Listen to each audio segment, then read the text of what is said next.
Our story begins in the seedy underbelly of Busan, where Lee Kang-jae scrapes by as a low-level thug in a small-time gang. In his mid-30s, Kang-jae's life is a mess. He's perpetually broke, bullied by his boss Young-sik, and haunted by a past mistake that cost him his dreams. Once an aspiring boxer with promise, he threw a fight for money, leading to his downfall. Now he collects debts, runs errands, and drowns his sorrows in soju at dingy bars. His only friend is a kind-hearted bar owner who offers occasional wisdom. Kang-jae's existence is one of quiet desperation, resigned to being a loser, with no family or purpose. One day, a shady immigration broker approaches him with an easy gig: marry a Chinese woman on paper for cash, no strings attached. Desperate for the 500,000 won, Kang-jae agrees, signing documents without even meeting her. It's just another hustle in his aimless life.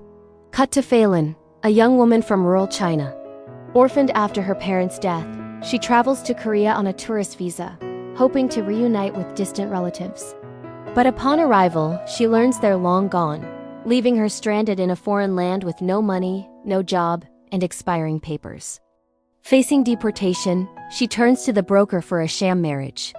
Failan ends up in the sleepy coastal town of Pohang, far from Busan's chaos. She finds work at a humble laundromat run by an elderly couple who treat her like family. Life is tough. She speaks broken Korean, endures xenophobic stares from locals, and battles homesickness. Yet, Failan is resilient, polite, hardworking, and endlessly optimistic. In her tiny room above the shop, she stares at the wedding photo from the broker, a stern, unfamiliar Kang-jae. Intrigued by this husband, she begins writing letters to him, pouring out her thoughts, dreams, and growing affection.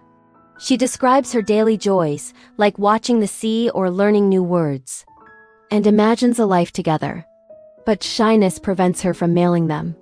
They pile up unsent, a secret diary of unrequited love. As months pass, the film interweaves their parallel lives. Kang-jae spirals deeper into trouble. After a botched job where he accidentally kills a rival gang member in self-defense, he's framed and pressured to take the fall for Young-sik. Facing prison, his world crumbles. Meanwhile, Failan's health deteriorates. What starts as a cough turns into a serious illness, likely tuberculosis, exacerbated by her poor living conditions and overwork.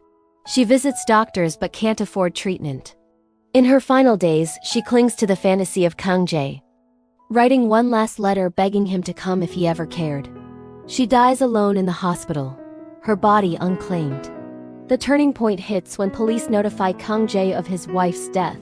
Shocked, he'd forgotten the marriage. He travels to Pohang to identify her body and collect her ashes, hoping for inheritance or insurance money. At the morgue, he's handed Failan's belongings: a suitcase of simple clothes, the unsent letters, and a few mementos. As he reads her words by the seaside, waves crashing like his emerging guilt, Kang-jae's facade cracks. Failan's letters paint him as a hero, kind, strong, her savior, contrasting his self-loathing.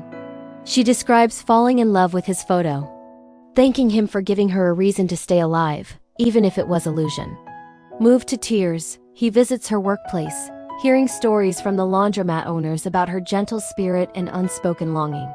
For the first time, Kang-jae feels seen, loved unconditionally by someone he never knew. This revelation sparks redemption. Back in Busan, Kang-jae confronts his demons. He refuses to take the rap for Young-sik, leading to a brutal showdown. In a rain-soaked alley, he fights back fiercely, channeling the boxer he once was. Victorious but bloodied, he turns himself in for his past crimes, finding peace in Failan's memory. The film closes on a bittersweet note: Kang-jae in prison. Rereading her letters, a faint smile suggesting he's found purpose.